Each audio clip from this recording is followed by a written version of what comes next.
Cerita berlanjut. Wang Lin menatap pemandangan yang terjadi di depannya dengan mata berkilat. Ini bukan pertama kalinya dia melihat mantra ekstraksi jiwa. Dia pernah melihat keserakahannya melakukannya di tanah roh iblis, menarik keluar jiwa sebuah gunung surgawi. Saat itu saja sudah membuat Wang Lin terkejut setengah mati.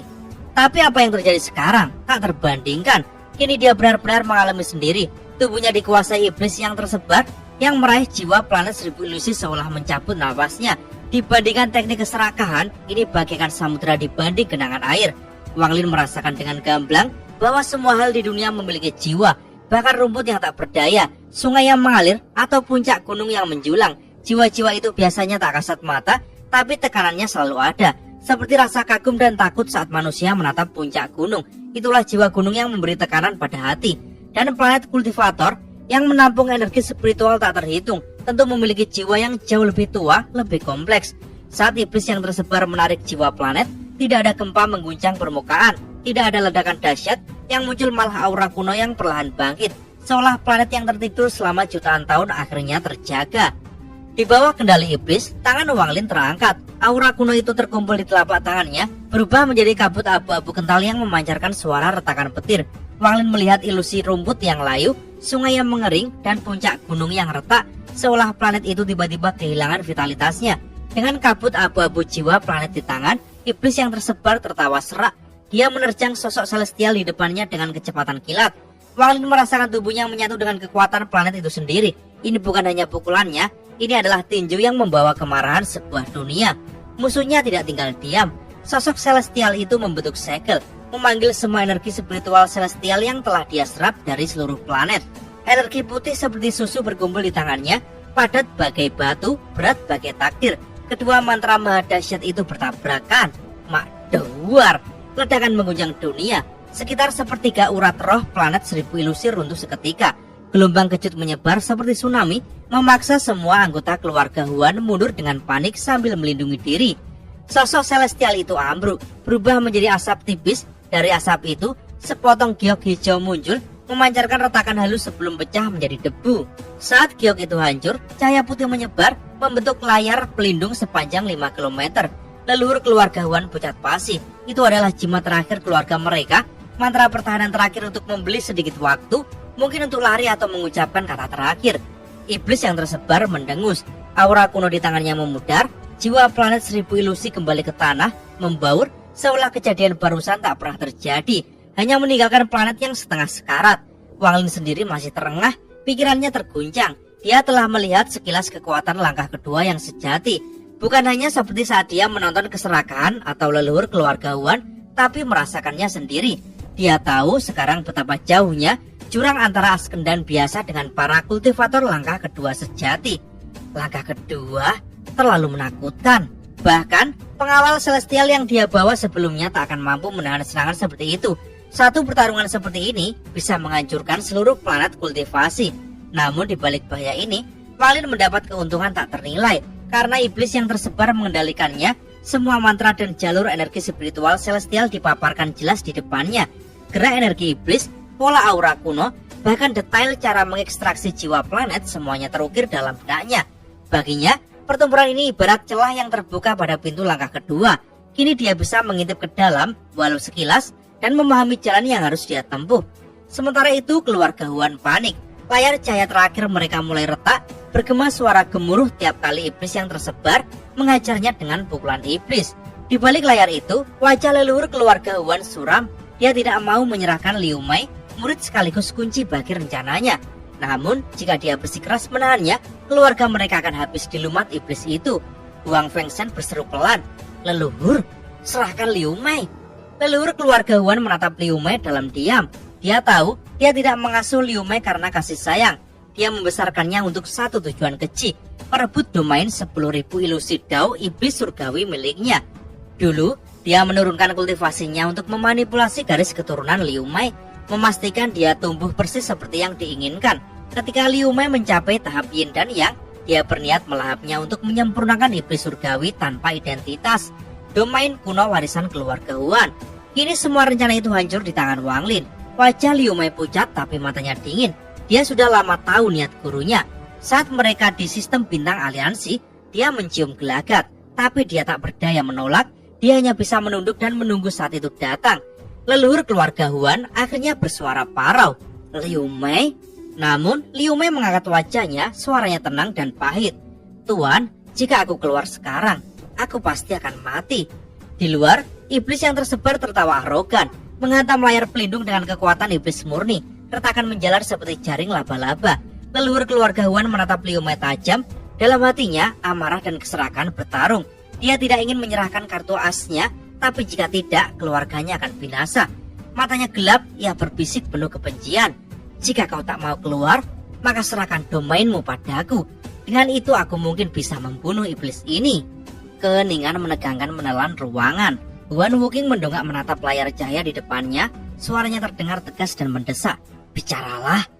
Dia sangat ingin melahap 10.000 ilusi Liu Mei. Jika domain itu lengkap, ia bisa memakannya untuk menambal kultivasinya sendiri. Tapi ia tahu betul, dao Liu Mei belum lengkap. Memaksa melahapnya bisa membuat daunnya runtuh sebelum berhasil. Liu Mei menatapnya melalui layar cahaya. Suaranya lembut tapi penuh kebencian yang menyesakkan. "Hal pertama, bantu aku membunuh Wang Lin." Tatapannya menembus penghalang itu, menatap Wang Lin seolah ingin menelannya hidup-hidup. Kebencian yang pelik dan kusut memenuhi hatinya. Bahkan ia sendiri kadang tidak yakin dari mana asal kebencian itu. Namun ia tak bisa melupakan pemuda yang dulu ia lihat di Hengyu sekte. Yang paling ia benci adalah kelembutan Wang Lin terhadap Limuan. Insiden di makam Vermilion menyalakan api kebencian itu. Dan setelah meninggalkan planet Vermilion, ia mendapati dirinya hamil. Sejak itu kebencian pada Wang Lin membusuk dalam-dalam. Namun, domain 10.000 ilusi tanpa identitas miliknya sendiri juga mengaburkan siapa dirinya. Kekejaman, kasih, marah, iba, semuanya saling menelan. Bahkan ia sendiri sering tidak tahu lagi apa yang sungguh ia rasakan. Yang jelas, setiap kali ia memandangi anaknya, kebencian itu membara lagi. Huan Wuking, si leluhur keluarga Huan, mendengar ini dan tanpa ragu mengangguk. "Baik, aku akan melakukan yang terbaik." Liu Mei menambahkan dengan nada yang mendadak lembut, "Hal kedua, jika kau tidak bisa membunuh Wang Lin, cukup beri di atas pegangan ini."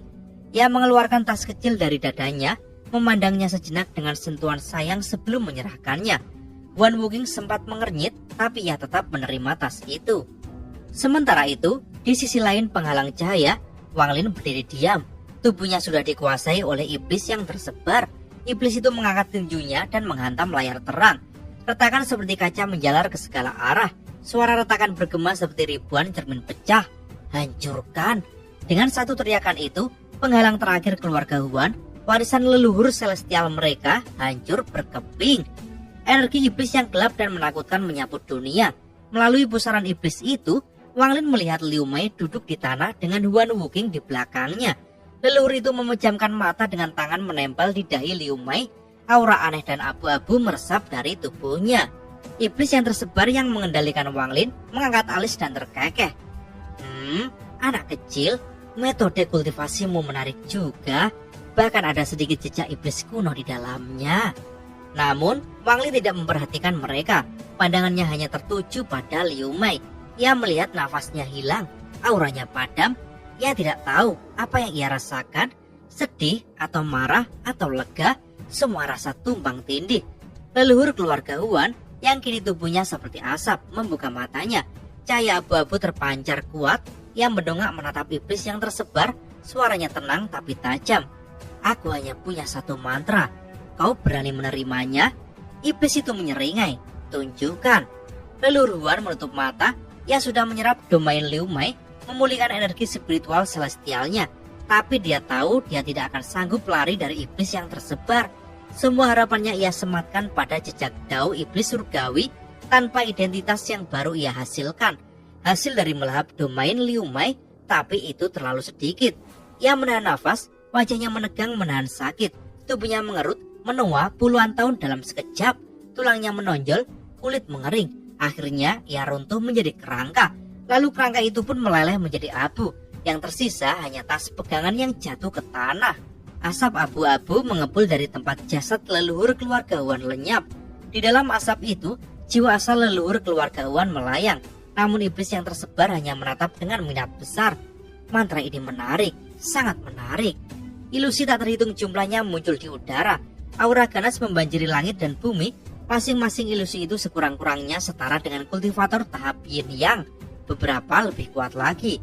Itulah awal dari mantra iblis surgawi tanpa identitas, mengubah setiap makhluk hidup menjadi iblis tanpa nama, menelan niat jahat mereka sampai akhirnya menjadi iblis surgawi sejati tanpa beban. Tapi sebelum mantra itu mencapai puncaknya, asap hitam melesat keluar dari kepala Wang Lin. Iblis yang tersebar melompat keluar sambil tertawa puas. Nutrisi yang hebat. Anak-anak kecil ini tahu cara menghormatiku.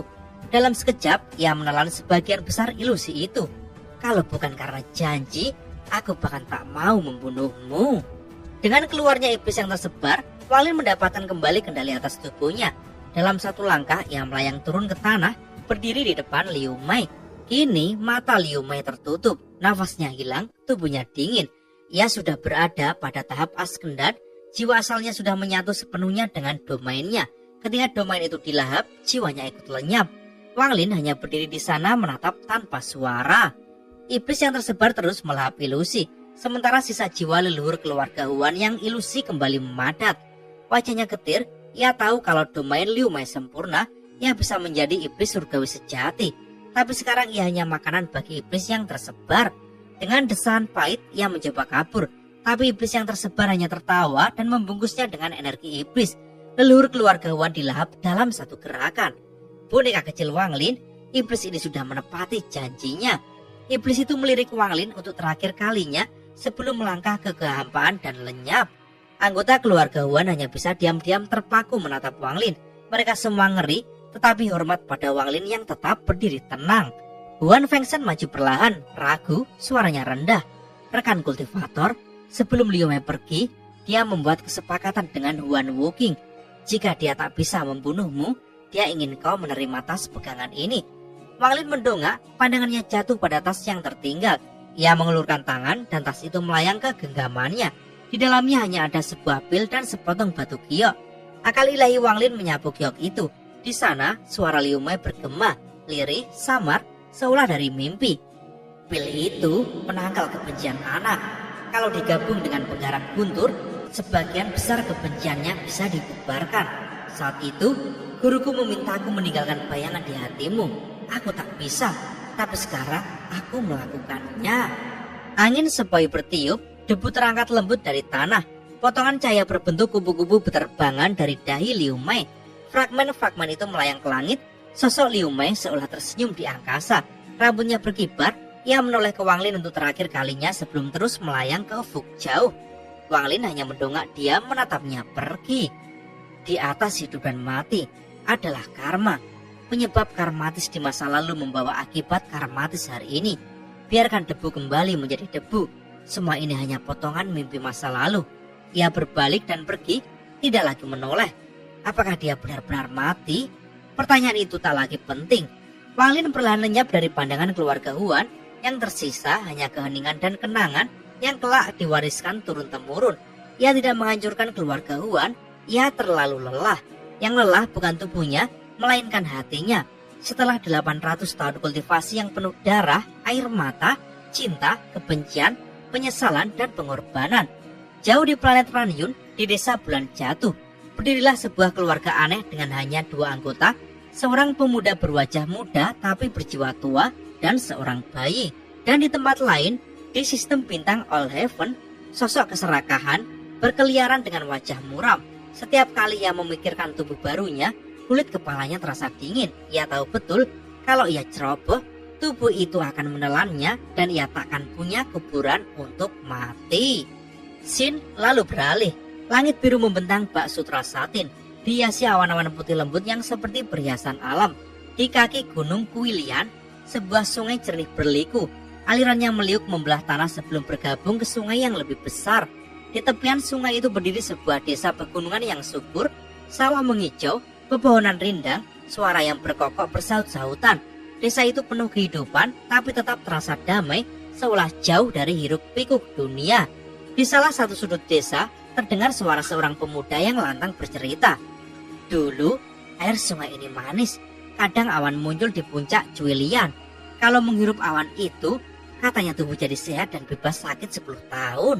Pemuda ini berusia 14 atau 15 tahun, kulitnya gelap terbakar matahari. tubuhnya kekar untuk usianya. Di hadapannya 7 atau 8 anak kecil duduk berkerumun menatap dengan mata berbinar. Ia melanjutkan dengan bangga, "Lihat aku tak pernah sakit selama bertahun-tahun. Ayahku sendiri membawaku naik ke puncak dan menyuruhku menghirup awan itu. Rasanya, wah, sejuk sekali." Anak-anak mendengar dengan mata bulat penuh kagum, seolah membayangkan diri mereka menghirup awan putih di puncak gunung. Tiba-tiba, pemuda itu menoleh ke salah satu anak paling kecil di kerumunan. "Wang Ping, kamu tuh yang paling butuh awan itu. Sayangnya, awannya hilang sejak Dewa Langit marah. Kalau masih ada, ayahmu pasti sudah membawamu ke sana." Semua mata tertuju pada Wang Ping. Anak itu baru 5 atau 6 tahun, tubuhnya kecil, lebih pendek dari yang lain. Wajahnya sangat tampan seperti boneka berselen, tapi pucat dan tampak rapuh. Meski begitu, matanya berbinar. Dengan suara manja dia menjawab, "Kakak Zhao, aku akan minta ayahku membawaku ke sana nanti." Si pemuda tertawa geli. "Paman Wang itu tukang ukir hebat, tapi awan di kuilian sudah lama hilang. Mending kalian semua ikut aku berlatih pedang tiap sore. Badan bisa kuat, dan nanti kalau dewasa kita bisa menjelajahi dunia." Semangat membara di mata anak-anak lain. Mereka membayangkan diri jadi pendekar, berkelana di mana-mana. Tak lama, terdengar suara orang-orang memanggil dari dalam desa. Pemuda itu mendengus, "Baik, pertemuan seni bela diri selesai. Nanti malam kita latihan lagi." Anak-anak pun bubar meski dengan enggan. Wang Ping berjalan ke desa dengan senyum kecil, kadang menoleh ke puncak kuilian. Saat dia berjalan, seorang pria kekar muncul dari arah desa. Tubuhnya besar, pundaknya lebar, di bahunya tergantung rusa hasil buruan. Satu tangan memegang busur dan anak panah. Pria itu melihat Wang Ping dan tertawa. Bocah keluarga Wang, baru pulang dari latihan seni bela diri dengan anakku ya?" Wang Ping menunduk malu. "Salam, Paman Zhao." Zhao mengusap kepala Wang Ping sambil tertawa renyah. "Haha, anak tukang ukir satu ini selain tampan juga sopan. Beda jauh sama anakku yang bau keringat. Kau mau pulang kan? Ayo, Paman Zhao temani. Aku sekalian mau ngobrol sama ayahmu." Mereka berjalan bersama ke ujung utara desa. Sebuah rumah kayu sederhana muncul. Wang Ping berlari lebih dulu. "Ayah, Paman Zhao datang." Seorang pria muda keluar. Pakaiannya sederhana, tangan kasar penuh luka pekerjaan, wajahnya sangat biasa. Siapapun yang melihat mereka tak akan mengira ini ayah dan anak. Tapi matanya hangat saat melihat Wang Ping. "Ah, kakak Zhao, panenmu hari ini lumayan." Wang Ping duduk di bangku, menggigit roti kukus putih dengan lahap. Zhao menaruh rusa. "Aku ketemu rusa ini di hutan, kebetulan rezeki." Wang Lin menepuk kepala anaknya sambil tertawa. Dengan seni bela diri kakak Zhao, menjatuhkan rusa bukan hal sulit. Zhao tertawa lebar. "Haha, saudara Wang, anakku sebentar lagi mau nikah. Aku mau bangun rumah, tapi butuh furnitur. Aku harus repot-repot padamu." Wang Lin mengangguk. "Jangan khawatir, aku akan mengerjakannya." Zhao menunjuk rusa. "Ini uang mukanya." Ia lalu berpamitan. Wang Ping melompat ke rusa, memeriksanya penuh rasa kagum. "Ayah, Paman Zhao hebat sekali bisa memburu hewan seperti ini." Wang Lin menatap anak itu penuh kasih. "Jangan lihat itu, Ping waktunya minum obat." Wang Ping cemberut. "Ayah, obat itu pahit sekali." Wang Lin hanya tersenyum. Ia membawa mangkuk dengan cairan putih tak berbau. Wang Ping meneguknya dengan wajah menahan mual. Setelah selesai, dia buru-buru lari ke gentong air untuk berkumur. "Ayah, kapan aku bisa berhenti minum obat ini?" Wang Lin menatapnya lembut. "Segera." Malam datang, cahaya bulan membalut desa bagaikan selimut perak. Hanya suara angin dan gonggongan anjing samar. Di dalam kamar, Wang Ping tidur pulas, wajahnya pucat tapi tenang. Senyum kecil mengembang, ia pasti mimpi indah. Wang Lin duduk di sampingnya. Halilintar kecil berkilat di antara alisnya. Ia mengangkat tangan, kilat itu mengalir ke telapak tangan, lalu ia letakkan di dahi Wang Ping. Guntur merambat ke tubuh anak itu. Gas hitam perlahan muncul di pori-porinya. Wang Lin mengerutkan kening, tangan kanannya menekan. Gas hitam menggumpal, menolak keluar, tapi akhirnya ia tarik keluar dan genggam erat. Bola kabut hitam itu dihancurkan dengan telapak tangan. Wajah Wang Ping pun memerah sehat. Wang Lin menghela napas lega, menutupi tubuh anak itu dengan selimut. Ia berjalan ke halaman. Bulan menyoroti tubuhnya, membuat bayangan panjang yang kesepian. 5 tahun. 5 tahun lalu, Wang Lin kembali ke planet Ranyun. Ia memilih desa Bulan Jatuh karena bentuknya yang mengingatkannya pada kampung halamannya. Wang Ping, anak yang sebenarnya roh pendendam, dibersihkan dengan pil warisan Liu Mei dan mantra petir Wang Lin. Perlahan kebenciannya lenyap, jiwanya jadi tenang seperti anak biasa, tapi ia masih butuh obat setiap hari. Wang Lin menghapus ingatan lama Wang Ping, memberinya hidup baru. Kini hidup Wang Lin tenang, tak ada perang, tak ada perebutan, hanya pekerjaan menatah kayu di halaman seperti ayahnya dulu. Kadang melihat Wang Ping bermain dengan anak-anak lain, Wang Lin akan tersenyum mengenang masa kecilnya. Suara langkah kaki datang di malam senyap. Anak itu sudah tidur. Sosok tua bungkuk masuk ke halaman. Bulan menyinari wajah keriput Suntai. Wang Lin hanya mengangguk. Suntai menatap rumah dengan mata redup. Ia sering kesini sejak 3 tahun lalu. Seperti kakek kesepian yang ingin punya keluarga, ia menaruh kasih pada Wang Ping. Berapa lama kau mau menemaninya? Tanyanya pelan tapi auranya penuh tekanan. Wang Lin menatap bulan lama sebelum berbisik. 1 siklus reinkarnasi. Suntai menghela nafas. Kenapa tidak biarkan dia berkultivasi? Dengan kemampuanmu, kau bisa membukakan jalannya. Dia bisa punya masa depan yang gemilang. Mata Wang Lin menggelap. Aku tidak akan biarkan dia berkultivasi. Suntai menatap Wang Lin tajam. Anak itu sangat berbakat. Aku bilang tidak. Wang Lin membalas tegas. Lalu suaranya melembut tapi berat. Kultivasi. Apa yang ada di ujungnya? Hidupku sendiri tak bahagia. Jalan itu penuh darah, kesepian, pengkhianatan. Aku tidak mau Ping Er mengalaminya. Dia sudah melalui terlalu banyak yang tak pantas bagi seorang anak. Aku menamainya Wang Ping. Aku hanya ingin hidupnya damai, aman, menikah, punya anak, tua dengan tenang. Jangan pernah bicarakan kultivasi lagi. Suara Wang Lin bergetar tapi tegas. Itu tekad yang tak akan berubah. Dan cerita pun bersambung.